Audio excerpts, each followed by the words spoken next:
সেই প্রতিবাদ অবস্থান তারা করছেন। ভোর 4টের পরেও তারা চালিয়ে যাবেন। কিছুক্ষণ আগে বললেন এই ধর্মতলা, যেটা শহরের অন্যতম প্রাণকেন্দ্র, স্বাধীনতার পর রবিবার ছুটির দিন ফাঁকা হতে থাকে।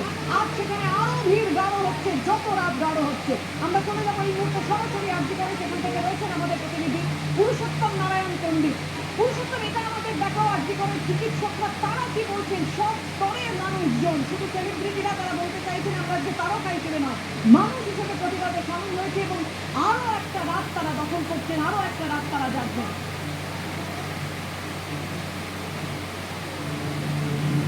একেবারেই পাশে এই মুহূর্তে আমি রয়েছি আরজি করের ধর্ণা মঞ্চে, এবং এখানে আন্দোলনরত দুনিয়ার চিকিৎসকেরা তারা সবাই রয়েছেন এবং তাদের সঙ্গে আমি এই মুহূর্তে কথা বলবো।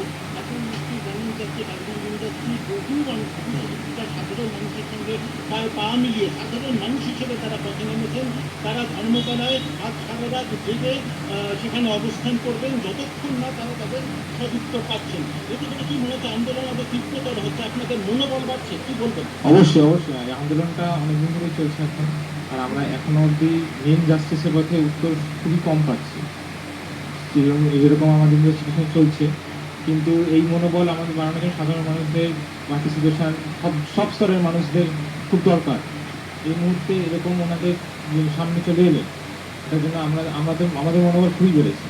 আমরা এই সাপোর্টটা আমাদের মনে হচ্ছে আরও আন্দোলন আরও তীব্রতর হওয়া উচিত এবং হবেও।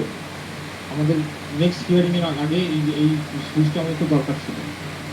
নির্দিষ্ট করে যেটা